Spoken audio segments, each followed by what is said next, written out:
Hello, everybody. Welcome back to another Roma Press live stream. Thank you for joining me today on the eve of another must-win game, or what I think, all agree has to be a must-win game against Milan at the San Siro. Obviously, we know the result that we are coming off, a loss in the derby against Lazio, which is never pleasant, especially when it takes place in the Coppa Italia and it has direct consequences, as in you get eliminated.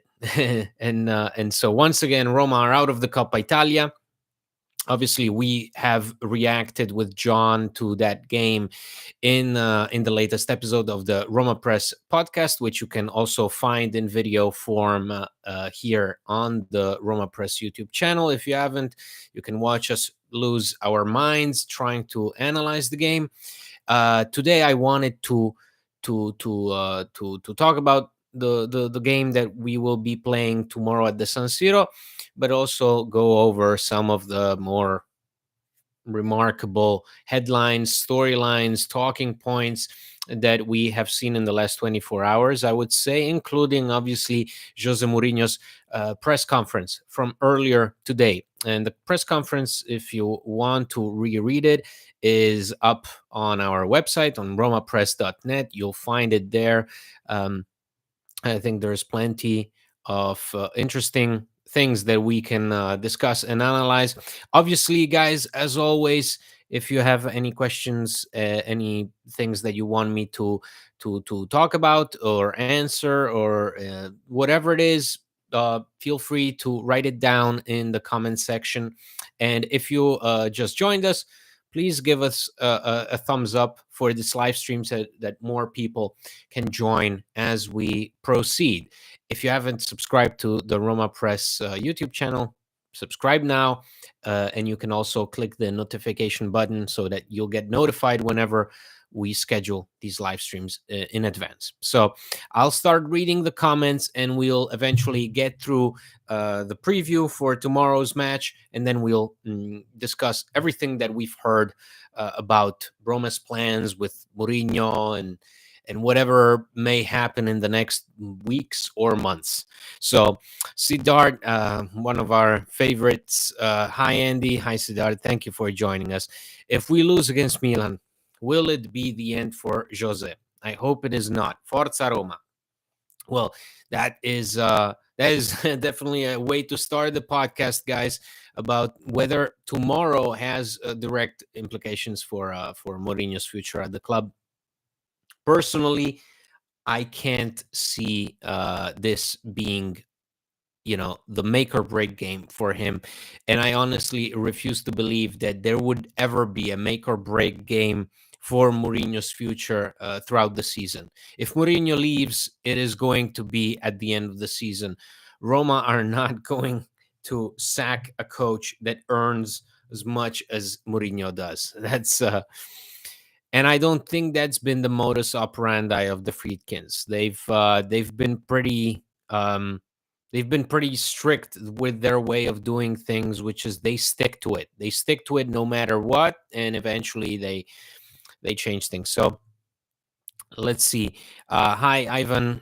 Here to remind again to press the like button. Thank you so much, Ivan. Yes, guys, we have 15 people in the live stream. I don't expect too many people to join us today, obviously, because the doom and gloom brought on by the Derby defeat is not something that we consider fun. So, but if you can drop a like, that helps to get more traction. So if you haven't already, click like.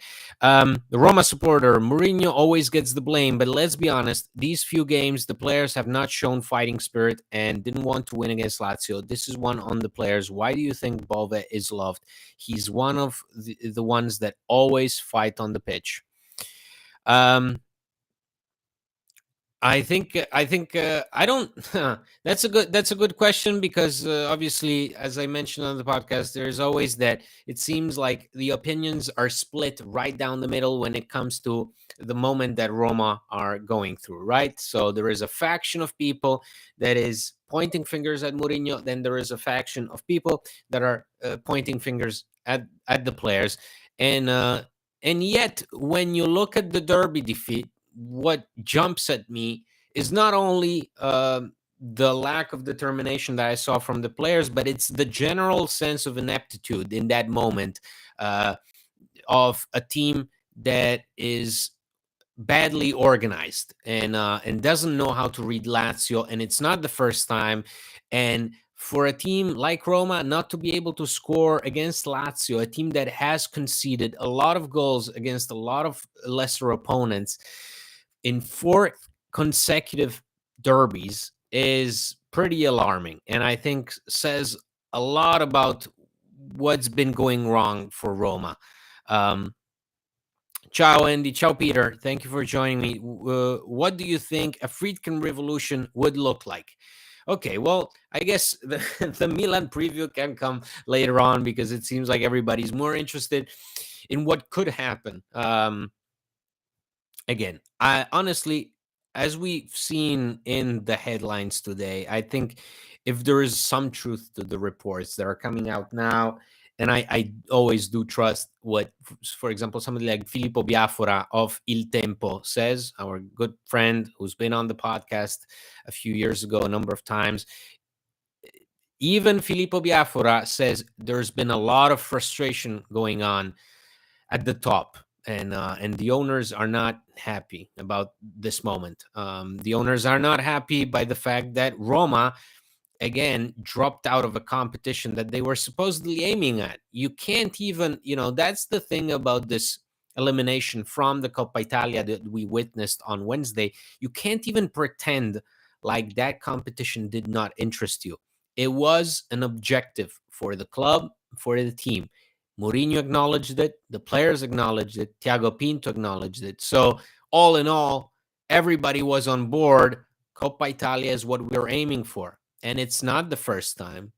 Last year, we saw Roma get eliminated by Cremonese, which was ridiculous. And there was already there frustration. Eventually, we managed to turn it around thanks to our campaign in the Europa League. But who knows what can happen this year? And I think that's why we are here and we have so many questions regarding Mourinho's stay and stuff, because we are seeing a shift in attitude, a shift in the decision making with Thiago Pinto set to leave at the end of this month. We know that Roma will have to announce his replacement pretty soon afterwards. So most media reports claim that Roma will have a replacement ready by the first week of February, and that's when they will announce it. Which makes sense since when the club officially announced Thiago Pinto's departure, they even wrote it pretty clearly that the search is on and the decision of appointing a new sporting director will be made official in the coming weeks. So I think a revolution for the Friedkins would pretty much, I mean, I'm not a fan of La Repubblica. I think the person writing for La Repubblica now when it comes to Roma is somebody who's extremely biased. And and so most of the time it's the mentality of La Repubblica is to write as much stuff as possible, write out as many names as possible whenever they talk about transfers for Roma and so on. But today's report, I think, pretty accurately visualizes the kind of change that we may see in the summer if Roma fail to meet their objectives. Now, with Coppa Italia gone as an option, what are the objectives? Well, top four for sure, no matter what. I would say top four more than the Europa League.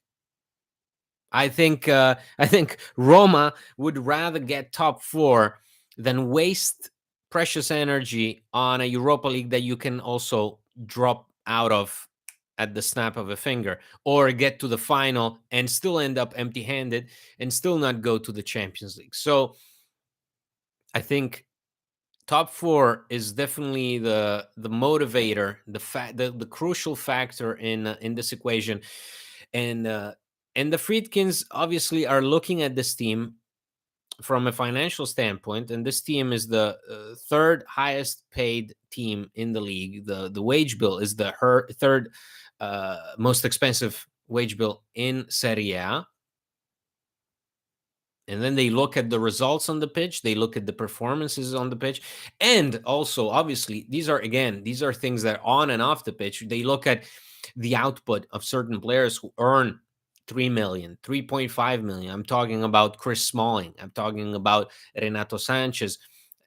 You have players who cost you a lot of money, like Leonardo Spinazzola, who are months away from becoming free agents. Their output is almost negative rather than zero. It's detrimental. So I think they look at that. And so the first thing that I would imagine the Friedkins would do is appoint a sporting director, a sporting director who can make decisions in with regards to obviously our financial situation, with regards to the financial fair play, but also just to cut down the costs of this team. If you're not winning and yet you're paying as much money as you would be paying as if you were winning the Scudetto, or at least contending for those objectives, the way Inter or Juve do, because those are the teams that pay the most in Serie A, then great. If you can contend for those top objectives, if you can actually win the league title, great. But if you are paying as much money as Roma are, and not only do you fail to say to compete for Coppa Italia, which should be the bare minimum, honestly, but you also fail to improve on the pitch and improve the performances and actually show that over the period of these 3 years, right? This 3-year project with the Friedkins, with Pinto, and with Mourinho, and a specific core of players, so Cristante, Mancini, Pellegrini, that those players that have been here for a long time. If the results are not there, if the performances are not there, and you're still spending money, then something has to happen. So honestly, for me, it's only natural, it's only logical. It doesn't mean that if you scrap everything, you go back to the days of James Pallotta when he first came in. I don't think that's how it works. Everything doesn't stop just because you introduce a new name, you introduce new players. Everything doesn't have to look the way Napoli are making it look, because look at Napoli. They revolutionized. They decided to change at the best moment in time, and it's not going well for them. So, ciao Antonio. There is a lot of static coming through the mic. Oh, I'm sorry. Okay, jeez. Let me just. Okay. Hopefully it's better now. I apologize for any technical difficulties. Guys, thank you so much for joining me. We have only 7 likes. So if you've just joined, click a like button. Okay, thank you, Antonio, for letting me know, and I apologize for the microphone. It's yeah, you never know with these things, especially when I'm not connected with my headphones, so I don't know how it sounds. Anyway, Jack, how come Mourinho is still playing 3-5-2 without any wingbacks with any sort of quality? I just don't get it. Okay, now I think that taps into today's press conference. So, first of all, let me say that as someone who's been sitting here and translating each press conference that Mourinho has done since he joined from Italian into English for RomaPress.net, today I couldn't believe some of the things he was saying, because it felt like they did not belong in this specific moment.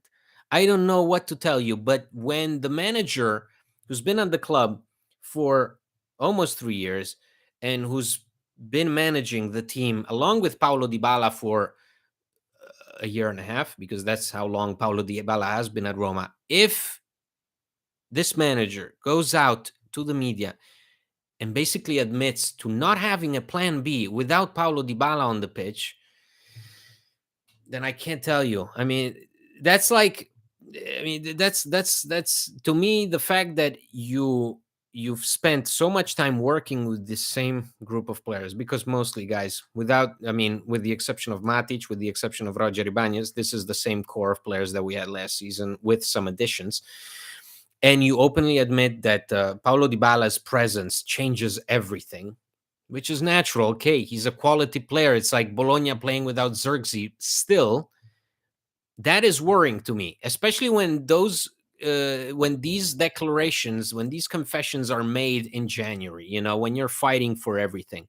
Um, that to me, when I heard that, it confirmed all my worries, because I thought, when we record the podcast, I always think maybe we're just getting a bit too far ahead. Maybe we're too worried. But if Mourinho goes out of his way and says, Dybala is a special player who in recent years has played in a team with other special players, Juve. At Roma, we don't have another player like him. Okay, we get it. But it's not like the world stops turning, and you are helpless. You have other options, or at least you have to come up with other options. And we keep going back to that first year where Mourinho, things are not going well in the first half. Eventually, he adapts in the second half. He changes things around. He makes Mkhitaryan the focal point of the team. He finds a way to also incorporate Lorenzo Pellegrini and make him effective, which he was. Lorenzo Pellegrini was even effective in Fonseca's second year. So it's not, the players are there. You may not like some of them. You may question the quality, say, of, for example, somebody like Leandro Paredes, who comes in to replace Matic, and that is fair. But I found today's statements made by Mourinho to be very inadequate, considering the moment we're in. So for a manager to openly admit to the fact that, hey, what do you want me to do? I don't know, man. I don't know. But you've been working with the same team for a long time. And you've been in these situations before. We've been in these situations in his first year. We've been in these situations in his second year. And now we are here. And now we have to react somehow, some way. And by his own admission, we're only 4 points away from Champions League, right? So theoretically, you're still in it, and theoretically, there is still room for a reaction.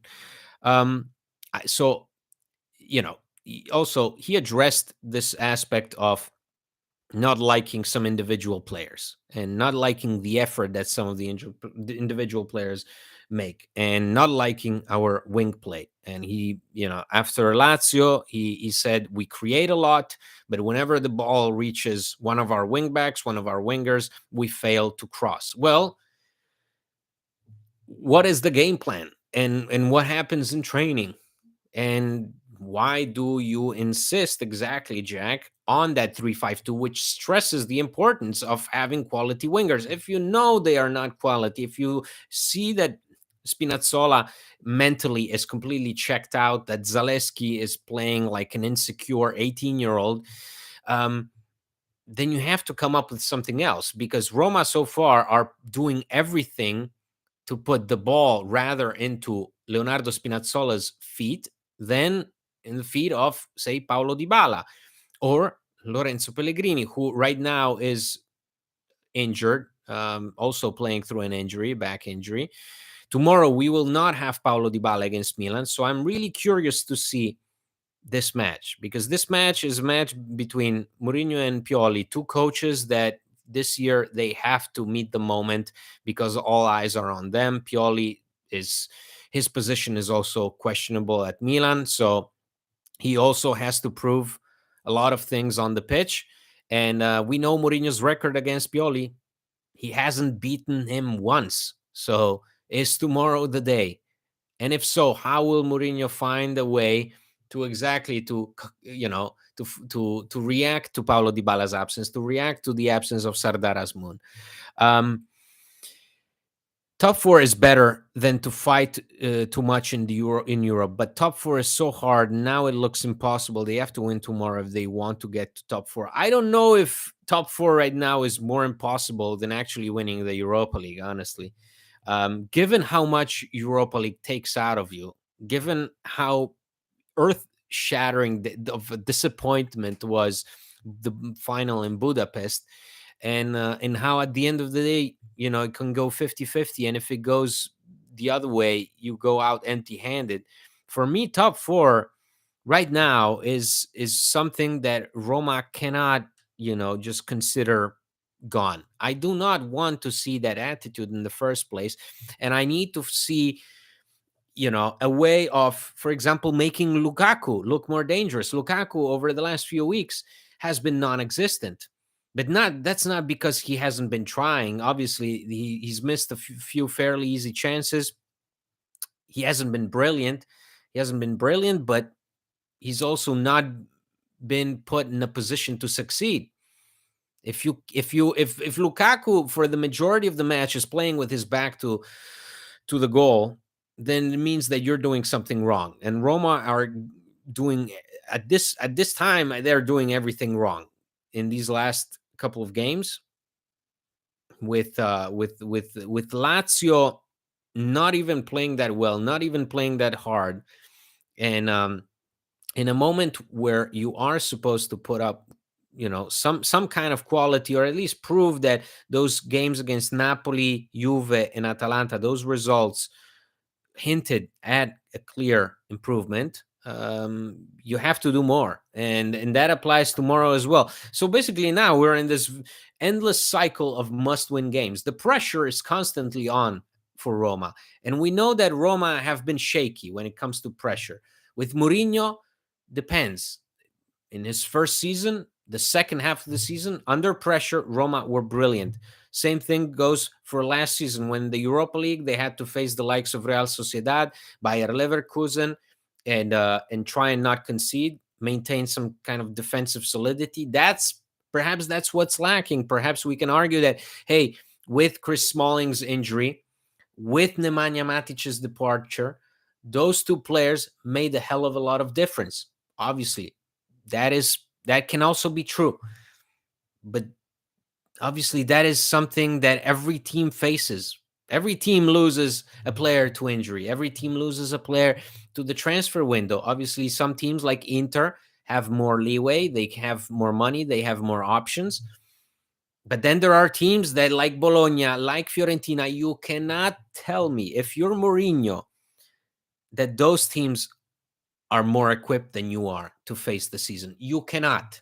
No way. Bologna, Thiago Motta's Bologna, more equipped than Roma? No. So no matter how bad it goes for Roma, that is something I do not accept. I can understand that there are ups and downs. I can understand that Paulo Dybala is a key player for you. He's got a lot of quality, and it's difficult to find somebody else that offers the same thing as he does. But it cannot be that without him, Romelu Lukaku is going 90 minutes without touching a single ball. It cannot be that without Dybala, Romelu Lukaku is not getting a single shot on goal. It cannot be that without Paulo Dybala, the whole midfield becomes static and there is no connection with the attack. It cannot be that way. It cannot. Paulo Dybala's track record with injuries.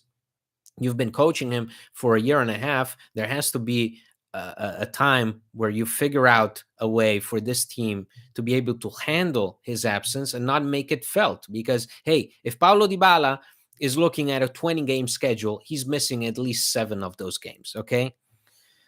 And that's been his story for the past few years. Shoaib has to be top 4. No point of banking everything on a one-off game in the Europa League final or non-guaranteed 5th spot. Still livid about the derby. Financial fair play, I'm painfully aware of, but the fact we went into this season with 0 capable wingbacks, which are crucial, is criminal. Look at how much Lazio stretched us out wide. Yes, and that is definitely an issue that we can take of. That's why I'm not pointing fingers at individuals. I'm not pointing fingers at players for being shit. I'm not pointing fingers at players for not giving too much effort. I'm not pointing fingers specifically at Mourinho. I'm not pointing fingers specifically at Thiago Pinto when I say that Roma as a whole got everything wrong after Budapest. They assumed they were somebody that they were not. They failed to plan ahead. They took it for granted. They thought that getting to the Europa League final made them a team they were not. They were not. So they thought that getting to Budapest, even though they lost that game, it reaffirmed their position. It didn't reaffirm nothing. It didn't. They are still a team full of limitations. They should have known, as you say, if you're going to rely on wingbacks, if you're going to rely on wingers, then you have to have quality on the wings. And perhaps that's our biggest weak link. Yeah, saying Bologna and Fiorentina are better than Roma is simply ridiculous. I understand that it's something that Mourinho has to say in order to protect his team. I understand, but it's also a bad look. It's a bad look because it's not true. It's not true. Who would have in the summer? Who would have thought that Bologna were going to impress everybody? Nobody. That means they were not equipped better than Roma. The fact that Calafiori magically is a good center back is not because Roma passed up on a talent, blah, blah, blah. No, Calafiori was a fullback all the way through his 2 injuries, 2 ACLs, went off to Basel, still played like a fullback, did okay, went back to Bologna. Thiago Motta needed an extra defender, an extra center back. Guess what? He worked with Calafiori, turned him into a center back. That's great. Mourinho did that with Mkhitaryan in his first season. When he took Mkhitaryan, who was coming off a pretty iffy period, not really being at his best, injured multiple times, he took Mkhitaryan, he turned him into the Raja Nainggolan of the situation. And he made him a key player, which he wasn't. He was a good player for Roma under Fonseca, but he wasn't the kind of player that we saw in that final year with Roma. So it's possible. It's possible to work on the things that you have at your disposal. Mourinho signed like 90% of the signed 90% of the starters. Yes, albeit majority of them were probably compromised or compromises or fourth, fifth choices, but he okayed them. Can't go to Subway and complain about the sandwich when you make it. Yeah. No, but I saw, for example, somebody say he didn't know who Aouar was. Aouar had been on Roma's radar for at least 6 months before signing him. You cannot possibly tell me that the head coach of the team that signs a free agent and has holds talks with that player's agents 6 months in advance, you can't tell me that the head coach doesn't know who that player is and how to utilize him. Antonio, I would love for Roma to sign Leonardo Gabbanini. He was chief scout at Tottenham, took over as sporting director when Baldini left, and is now a free agent. The best chance. Oh, well, I mean, we've heard a number of names, guys, and honestly, in my opinion, the one thing that will happen is the person that will be introduced as a sporting director sometime probably in February is going to be somebody who's not been mentioned in the newspapers. I'm seeing way too many names right now. At first, we were hearing about Modesto from Monza just because he worked with our CEO, Lina Sloku, in Olympiacos. Then we saw Massara, obviously, because of his previous Roma connection.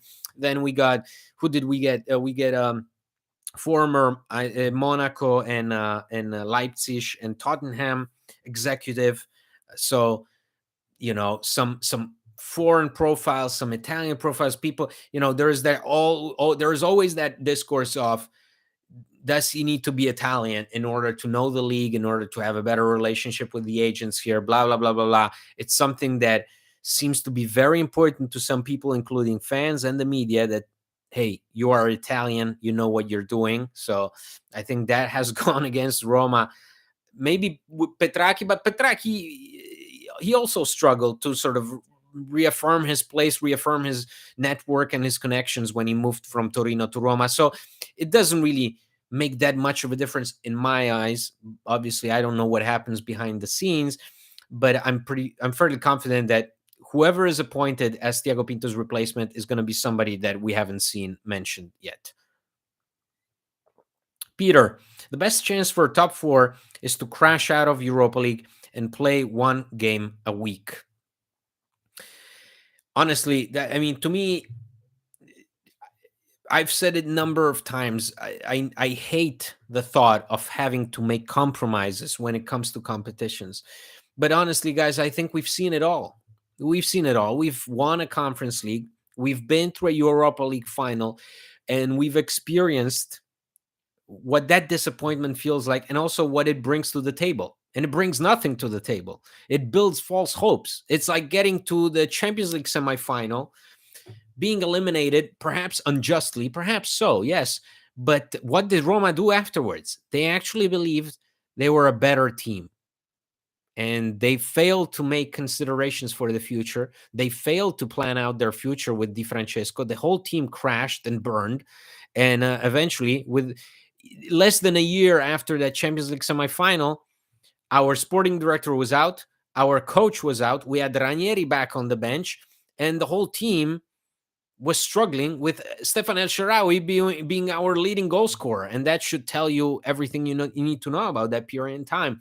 So I think it just builds a lot of false expectations when you get to something and you fail to reach that objective.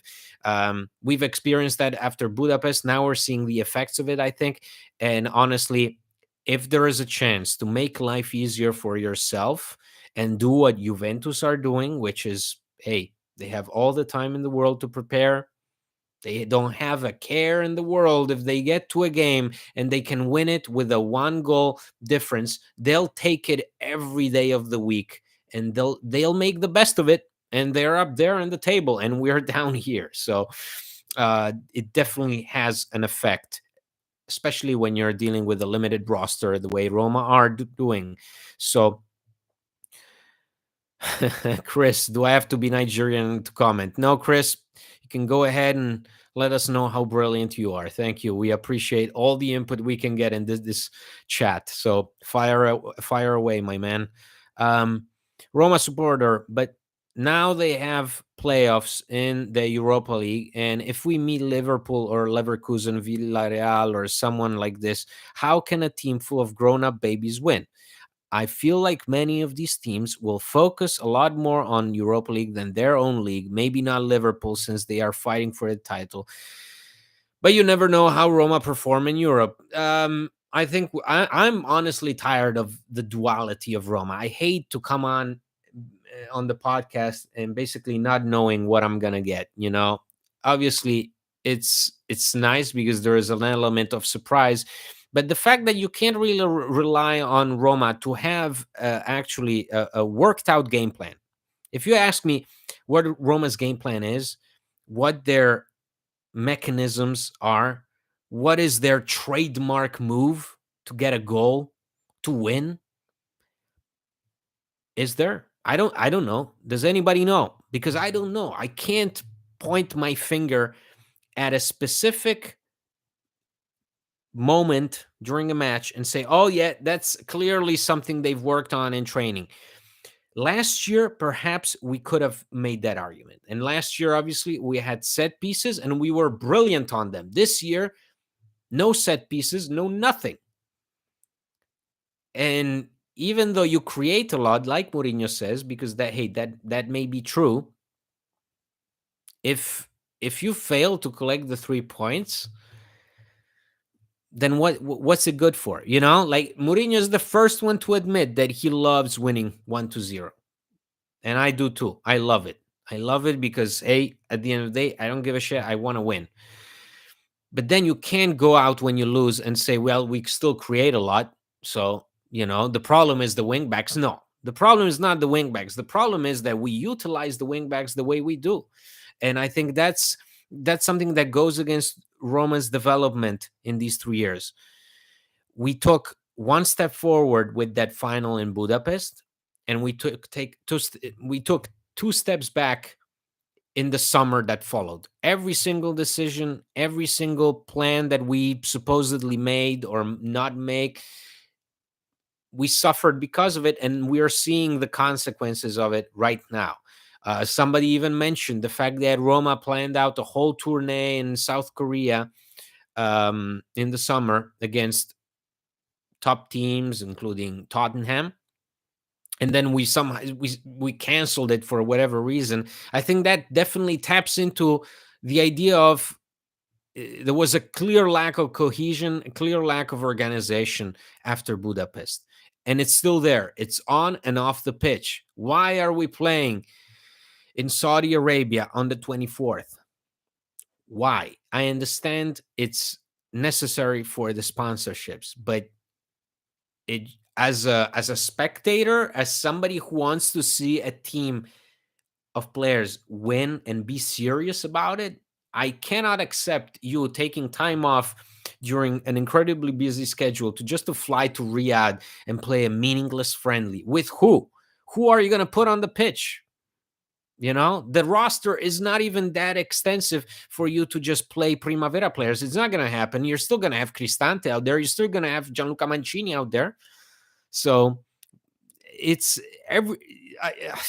My rant was on the podcast. I don't want to turn this into a rant. I think it's pretty clear that we've made some very crucial mistakes. How would you rate all the signings so far this season? My favorite is probably Indica, but the most confusing, I think, is Huijsen. Unsure what we get from a deal like this. Well, what we get from a deal like this, Shoaib, is an extra body, which is what Roma needed. Roma needed to sign another defender, and they could only sign a player, an under 21 player at that moment in time. Right. So the reason why before signing somebody like Soyuncu, which is the other name that is being linked to Roma right now, the reason why you have to wait and you cannot do it right away is because you don't have enough slots for players aged over 22 years. Okay. So for Soyuncu to come through, you have to get rid of either Spinazzola or Sanchez. But prior to that, Roma could only add a young player to the rosters. Huijsen was a profile they liked, and you could also get him on favorable terms, which is a dry loan, and you don't have to spend any money. And that's, at the end of the day, it's again, it's what rules Roma's world right now. It's the financial fair play, which limits them. It forces them to find alternative solutions, and sometimes they work out, sometimes they do not. I agree that Ndika is a fairly exciting signing. Out of all those, Ndika is the more exciting signing because I think as a defender, he can really impose himself. We saw vast improvement from him in recent weeks, right before leaving to AF Con, obviously. And then I would say Sanchez is the most disappointing one because he sort of confirmed all the worries that people had, and the worries that I did not want to envision, because I was hoping that, hey, maybe it's going to be a beautiful story of a player that struggled with injuries for years and years, and all of a sudden he finds himself in an environment that allows him to be the player that he once was. Instead, we are faced with the Sanchez that has a reputation all over Europe as damaged goods. So Traore to Napoli on loan with the option, no obligation. We really can't get that done. I don't know if you want a player who's had malaria for the past year, hasn't played in God knows how long, failed to really impress in the Premier League, hasn't done much, and is a trequartista, which is probably the last thing you need at this moment in time. With an option for 25 million, are you kidding me? When you put in an option into a loan, there has to be a realistic possibility that you can sign that player for it. If you're a team that sends a player out on loan and you know that the club that you're dealing with has no intention of activating that option, why send him there in the first place? You know what I mean? So Napoli have 25 million, because if you look at how much money they earned in the summer off the sale of King Ming Jae, and they also are Scudetto winners, and they're also in the Champions League. We're talking about a whole different financial reality. That's my entire point, is you can't even hypothesize about these things. Well, couldn't Roma afford Traore? Clearly not. If they're signing Huijsen on a dry loan from Juventus, an 18-year-old that is going to benefit greatly from this experience, and then is going to go back to Juventus and play for Massimiliano Allegri or whoever is there, then it means that you're dealing with extremely, extremely, extremely limited means and circumstances. That's what I'm saying. So I may like Traore as a player because I think he was pretty nice at Sassuolo. Wasn't that effective in the Premier League. Then he got sick. It's not been great for him.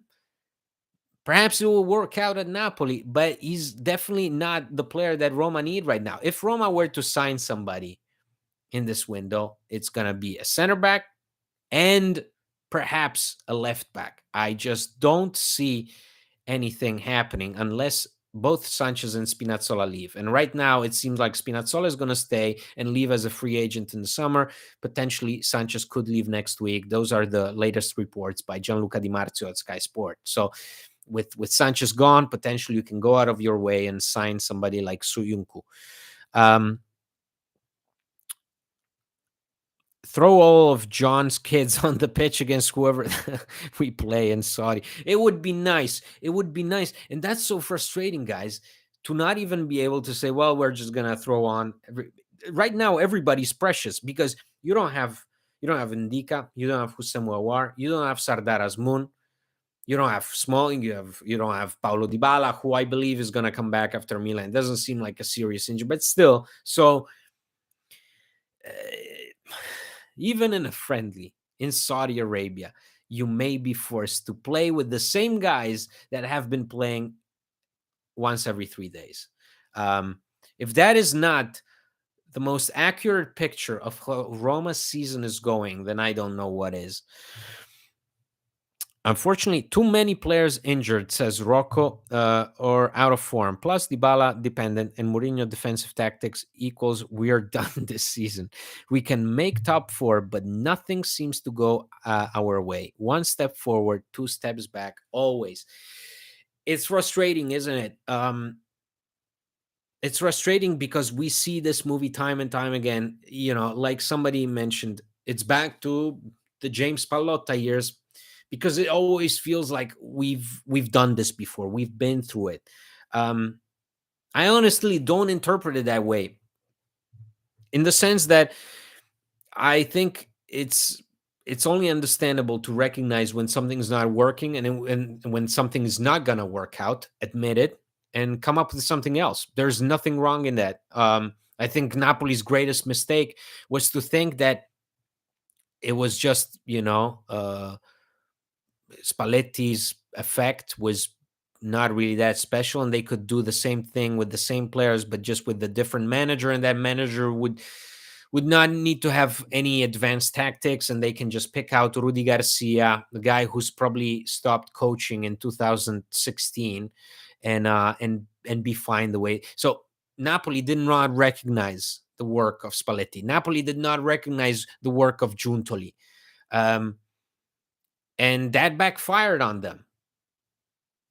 I think if Roma are able to recognize the fact that something's clearly not working, that, hey, this is not what they envisioned when they planned out these 3 years with Mourinho, with Pinto, and everybody else, I think it's important to ask yourself questions that we've said time and time again before that. Does Cristante have a long-term future at the club? Well, clearly, because he's renewed, but what is the core? Who is the core? Is now Mancini the core? Is Bove the core of the team? What is it? Is somebody like Rui Patricio, a player of his profile, of his stature, of his experience, is that somebody you want to have in goal? Or do you want to bring in somebody younger? Or do you want to cultivate SVR into some, the whole philosophy, if you're going to strip it down, you have to strip everything down. And I do think that if you fail for the I don't know which time it is it the sixth time in a row, fail to qualify for Champions League, then you have to strip it all down. Can't we get a Huijsen type deal with an under 21 left wing back, go to all the big clubs that need their under 20s to get some game time and ask for a dry loan? It'd be a win-win for both parties. Well, at this moment in time, they still need to free up a slot in general. They have to get rid of at least one player. So before any signings, including younger players, they have to get rid of at least Spinazzola or Sanchez, if not both, ideally. But again, with Spinazzola, unlikely to happen. The guy is asking for huge wages, which at the moment is not being offered by anybody, including Galatasaray or Saudi Arabia. Antonio, great live stream, Andy. Thank you so much, Antonio. That's very nice of you. But really, the live stream is all about the comments, and reacting to them is part of the deal. So thank you guys for joining me here. I think these are going to be some of the final questions. So if you have any final thoughts, questions, comments, please write them down in the chat and I'll try to react before we go. Shoaib, Mancini, for all his faults, will always have my undying respect. Him along with Bove always give 100% whenever they play. Yeah, now, see, the shift in focus changed. With Fonseca, as we were nearing Fonseca's time, we thought, well, Pellegrini is now the core. Pellegrini became captain in that year. He replaced Edin Dzeko. Mourinho comes in. Pellegrini is still the focal point. Still has a brilliant first year with Mourinho. And then that second season with Mourinho happens, and all of a sudden he's not the focal point. Now he's even more remote of a focal point. So now the attention is on Mancini and Bove. And that's what I'm saying. When you're thinking of restructuring the club, it has to go from top, so management, sporting director, CEO, to all those little things about what is the team's identity. Because I think that's also something we struggle to say right now. If if you guys think about what makes this Roma Roma and try to come up with the identity of the team, I'm pretty sure that most of us will have a hard time to really pin down what the identity of this team is. In previous years, you'd get it in the Europa League campaign, in the Conference League campaign. You'd see a team that really rallied around, played as a group, and it felt great. I think right now we're having a very hard time establishing what these guys are made of, what this team is made of. And so when you're addressing future plans, you also have to take that into account. Something as simple as, well, who's the face of the club? Is it Paulo Dybala, who has a contract that expires in 2025, that has a release clause that is active, that is being constantly linked with a move to the Premier League? Is he the face of the club? Or is it Romelu Lukaku, who is on loan here until the end of the season? Or is it Lorenzo Pellegrini, whose position right now as captain is almost compromised because he's played more off the bench and coming off the bench, also being injured and so on, having unconvincing performances? Or is it Gianluca Mancini? Or is it Eduardo Bove, who, uh, you know, all things considered, is having a great season and you know, who could potentially be captain material in the future? So even these things make a world of difference when you're talking about the future. Joe, does Tammy make any sort of impact when he returns, or has he finished? Oh God, Tammy first has to start playing with football, which is not going too well. He's not making that much progress, and we're still talking about March or April. Or if you mean, will he be sold in the summer? Pretty sure if somebody comes to you with an offer and says, I want Tammy Abraham, Roma are not going to think twice about it. It was meant to happen this summer. So this past summer. So I don't see why it shouldn't happen in a few months' time. The lack of identity is a problem, says Roberto.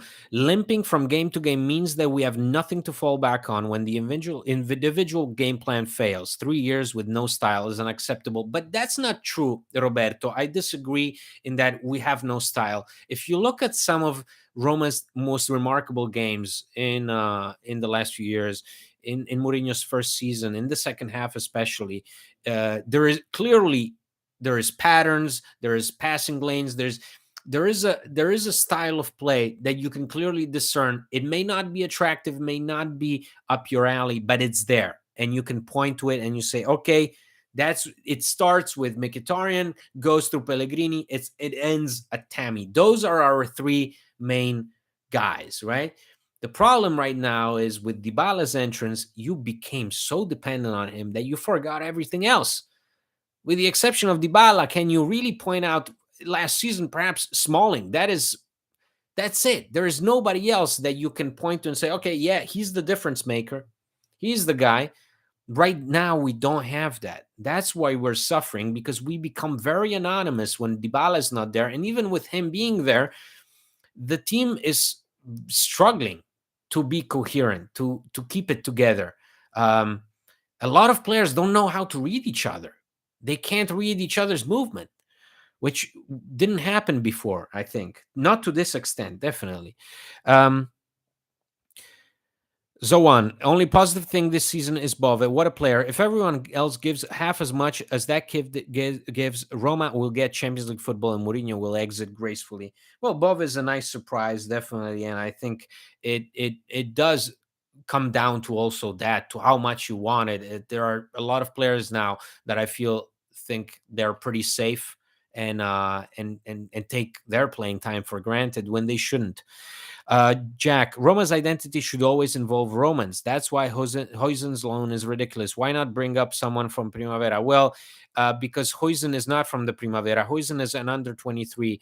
Um, you cannot compare the Primavera to the under 23. It's night and day, the difference in quality.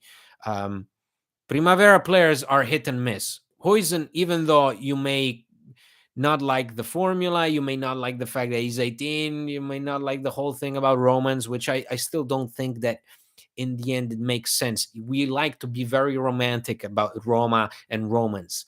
And it's true. You always want to have a sense of belonging. You always want to see those stories of someone like Eduardo Bove climbing his way through the Primavera, becoming a regular first team player. But does that translate to Nicola Zaleski, a player who's been bad for the last 2 years? That does that still apply of him being a Roman? Blah blah blah. Nicola Zaleski also came up through the ranks, also a Roma fan, also loves the club. That doesn't translate to quality. So it's not, effort is effort, and effort is great, but there has to be also quality to back it up. Chinedu, there is no one from Primavera. That's the point. Well, there's a lot of players from the Primavera that are constantly on the bench, but if they're not playing, there has to be a point where we conclude that they're either not good enough or not ready. And again, Huijsen is from the under 23. Under 23 is like Serie C level, which is superior to Primavera. Um, if Roma get rid of Tammy, who's the new striker? It's not like they take the 20 from Tammy and give it to Marcus Leonardo. Lukaku, Asmun, Belotti likely all gone with new coach. Give Thiago one strike. Well, we'll see. Isn't that exciting? I think in all this doom and gloom, I always actually think that the most exciting is when things are changing. I wasn't, although I liked Fonseca, I wasn't preoccupied when he was set to leave. I wasn't sad. I was grateful for what he did under those circumstances that he worked in. But I knew that something new was in the making. And with Jose Mourinho potentially leaving at the end of the season, I'm not sad. I'm grateful that we've gotten a trophy out of it. I'm glad that we saw the stadium full again and sort of this connection being made. But it's not like everything ends. Not for us, not for Mourinho. Thanks, Andy. Great streamer as usual. Gotta go sweat the pain away. Obviously, Roberto. Thank you. Chinedo, great job, Andy. Thanks. Let's hope we see you smiling after Milan. Hopefully, guys. Predict the score for tomorrow game in Milano. I think it could be a draw, and I think there could be some goal scoring action. I would say 2-2 because both teams concede. So I think 2-2 could be a good score line. I don't think that there's going to be a result in Roma's favor. So anyway, guys, thank you so much for joining me. If you haven't subscribed to this YouTube channel, please do so. This is the Roma Press channel. This is where you can find all the podcast episodes in video form, and you can find all the live streams such as this one. And if you click on the notification bell, you can get notified in advance when I schedule these. So this is where John and I get together and talk for the podcast. You can also follow us on Twitter, on all social media, including Instagram and Facebook. And if you like what we do at Roma Press, please consider becoming a patron because it really means a lot to us. Really. You can do so by going to patreon.com/Roma Press, and that helps us immensely. So I guess, guys, this is it. Tomorrow, Roma play against Milan. It's a must-win game, as it always has been for these past few weeks. And it's not going to change tomorrow. So hopefully they get it right this time. We're playing away at San Siro against an opponent that we haven't beaten in a long time. So fingers crossed, guys. And I look forward to seeing you here after the match, hopefully in good spirits. As always, guys, thank you for attending. Thank you for joining. Forza Roma. See you soon. Ciao.